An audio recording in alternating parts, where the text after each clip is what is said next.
Desde o despertar da consciência humana, desde o primeiro brilho de inteligência que separou o homem do simples animal, a vida tem sido definida por uma única e imutável verdade. A luta pela sobrevivência é uma constante. Os primeiros ecos da humanidade ressoavam nas cavernas e nos campos abertos, onde nossos ancestrais erguiam-se contra a ferocidade da natureza. A sobrevivência dependia da força bruta, da velocidade da reação e da astúcia em rastrear a caça. A arma do homem pré-histórico era o pau e a pedra, a lança e, mais tarde, o arco e a flecha. Cada dia era um cálculo brutal de risco contra a recompensa, um exercício constante de adaptação e defesa, onde a luta era visceral, sentida na pele, e o fracasso significava o frio, a fome e a morte.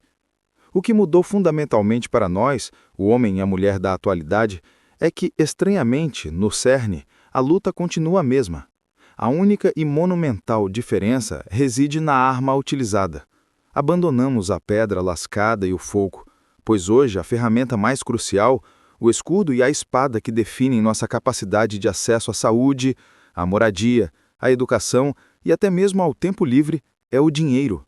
O dinheiro, essa construção social abstrata, transformou-se no oxigênio da nossa existência moderna. É o nosso novo campo de caça, a nova selva. E a luta por ele não é menos intensa, apenas menos visível. Nessa arena moderna, onde a moeda é a munição mais valiosa, a guerra pela prosperidade, pela estabilidade e pela própria sobrevivência econômica inicia-se, na maioria das vezes, de forma singularmente solitária. Observem o empreendedor em seu alvorecer, pois ele não nasce em um campo de batalha com um exército de investidores e uma logística impecável. Pelo contrário, ele se levanta em um terreno árido. No início não há recursos abundantes, não há um manual fácil ou um caminho pavimentado que garanta o sucesso na primeira tentativa. Há apenas a visão febril, a paixão indomável e a absoluta ausência de apoio. É uma guerra fria onde ninguém do círculo íntimo verdadeiramente aposta de forma tangível que o seu negócio, essa ideia incandescente na sua mente, possa dar certo. Eles oferecem palavras de encorajamento vazias, sim, mas quando você precisa de algo concreto, um par de mãos para descarregar o primeiro estoque ou um cofundador para dividir a dívida inicial, o cenário muda drasticamente. O empreendedor descobre que a ajuda, o apoio e a parceria não vêm de graça ou por camaradagem. A sociedade exige a certeza absoluta do sucesso, e essa certeza por si só não é suficiente. Ela precisa vir acompanhada de uma remuneração garantida, de curto prazo, e de todos os benefícios da segurança corporativa, como um salário robusto, 13º, férias remuneradas e um fundo de garantia. Sem essas âncoras de segurança, que são luxos em um negócio nascente, a resposta é um sonoro e desolante silêncio. Essa realidade cristalina força o aspirante a empresário a uma conclusão brutal, pois para decolar, ele deve ter a disposição física e mental para trabalhar por 2, 3 ou mais pessoas. Você será o diretor, o contador, o entregador, o faxineiro e o vendedor. Você é o motor, a carroceria e o combustível do seu sonho. Essa carga de trabalho só é mitigada para a minoria abençoada que possui o capital inicial para investir imediatamente em uma mão de obra contratada e estruturada. Mas isso é a exceção que prova a regra, pois para a vasta maioria, o caminho é a labuta solitária. Uma rara e preciosa exceção a essa regra de isolamento é o cônjuge, o parceiro ou a parceira que decide encarar a trincheira junto. Aqueles que conseguem ter um companheiro que compreende a loucura, que compartilha a visão e que está disposto a apertar o cinto e dormir menos, são de fato os negócios que, estatisticamente, têm maior chance de atravessar o vale da morte do empreendedorismo. Isso não é apenas sobre o trabalho extra, é sobre a sustentação emocional, a bússola moral em meio ao caos, mas mesmo com esse apoio fundamental, a batalha é desproporcional. O cerne de todos os problemas, o eixo em torno do qual toda a dificuldade gira, é, mais uma vez, o dinheiro. Se você está na fase de escassez, você não tem acesso a essa ajuda, que muitas vezes é fundamental e não um luxo. Pense nos pilares de qualquer negócio, como uma gestão fiscal e tributária correta, que pode significar a diferença entre a legalidade e o caos, ou a matéria-prima e o estoque, pois sem capital, a negociação com fornecedores é fraca e os preços são mais altos. A triste verdade é que toda ajuda custa caro, não apenas em preço, mas em risco. Buscar o capital através de terceiros pode ser o primeiro prego no caixão do empreendimento. Pegar empréstimo para iniciar, ou pior ainda, para manter um negócio cambaleante, é um ato de desespero que, ironicamente, pode precipitar a falência antes mesmo do negócio ter a chance de respirar. Os bancos nunca foram e nunca serão amigos do empreendedor. Eles são máquinas de lucro otimizadas para gerar retorno sobre o capital.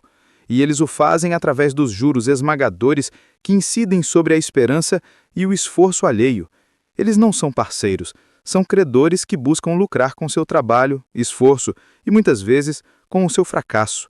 Da mesma forma, a estrutura governamental existe com uma função primária, que é arrecadar tributos. O empreendedor rapidamente aprende que a mão do Estado é pesada, e toda aquela falácia de que o governo ajuda é rapidamente desmascarada, pois tudo que o governo oferece para o povo já foi pago, e muitas vezes com juros e correção pelo próprio povo.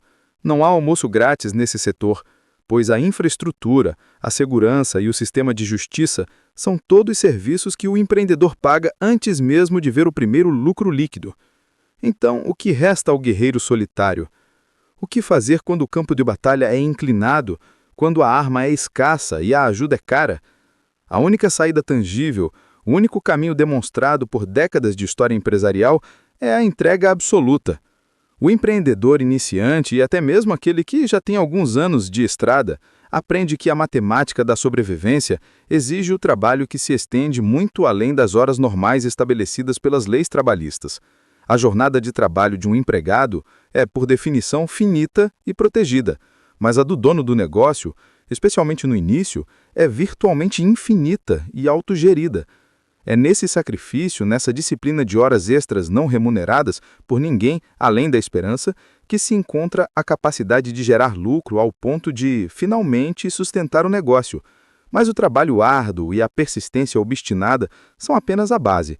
Para se destacar na selva do mercado, o empreendedor deve ter o seu diferencial. O que você oferece ao seu cliente ou incorpora ao seu produto que o concorrente, por mais estabelecido que seja, não consegue replicar. Pode ser um atendimento ao cliente inigualável, uma inovação tecnológica ou um senso de comunidade que transforma clientes em defensores da marca. É a alma do negócio. Paralelamente, a paixão deve ser temperada pela frieza, pois o controle matemático das finanças é fundamental. O fluxo de caixa, o ponto de equilíbrio e a margem de lucro não são detalhes, são os sinais vitais do negócio. Muitos empreendimentos morrem não por falta de clientes, mas por falta de gestão financeira básica, por misturar o caixa da empresa com as despesas pessoais, por negligenciar a frieza dos números. E aqui chegamos ao ponto central dessa reflexão, que é demonstrar que estamos sozinhos, cada um individualmente em sua própria batalha. E embora isso seja doloroso e oneroso, nos dias de hoje, essa solidão de custos também pode ser vista como uma vantagem tática. O custo operacional para contratar um funcionário de forma legal e sustentável hoje em dia é muitas vezes inviável para o capital de giro de um pequeno negócio. O peso dos encargos sociais, dos tributos e da complexidade burocrática transformam um funcionário de trunfo em um passivo financeiro gigantesco, até que a empresa atinja um patamar de faturamento sólido. É por isso que muitos começam terceirizando, automatizando ou simplesmente fazendo o trabalho de três. A solidão, nesse contexto, é um mecanismo de sobrevivência e de baixo custo.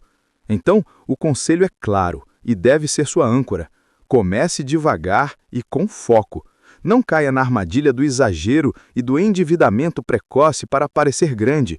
Construa tijolo por tijolo, mas faça isso com consistência e persistência implacáveis, com a consistência de um pingo d'água que fura a rocha e a persistência de um carvalho que resiste à tempestade. Eis que o tempo passa e o jogo se inverte. No final, quando o seu negócio estiver faturando alto, quando a visibilidade for inegável e a certeza do sucesso for palpável, as mesmas pessoas que viraram as costas lá no início, quando você dormia no chão do escritório e comia macarrão instantâneo, as que exigiam todas as certezas e garantias, essas pessoas vão aparecer. Elas vão querer um cargo, vão buscar um salário bem gordo e vão falar sobre a oportunidade que sempre viram no seu trabalho. E é aqui que o empreendedor solitário, o guerreiro que sobreviveu à intempérie, deve exercer seu direito de campeão. É a hora da justiça, pois as pessoas mesmo são cara de pau. Esta será a sua hora de valorizar quem realmente esteve ao seu lado, quem de alguma forma compartilhou o bardo, quem acreditou na visão e que compreendeu que o sucesso não é um direito, mas uma conquista arduamente merecida. Valorize a si mesmo, seu cônjuge, seu primeiro parceiro, seu primeiro funcionário leal. Se no início era apenas você e sua sombra que se movia pela luz fraca de uma lâmpada, valorize a sombra, porque no fim das contas, a verdadeira recompensa do empreendedorismo não é apenas o dinheiro, mas a liberdade de olhar para trás e saber que você construiu o seu próprio reino. Sozinho, com as próprias mãos, e agora você decide quem entra para desfrutar da colheita. Inscreva-se e não perca nenhuma novidade do canal.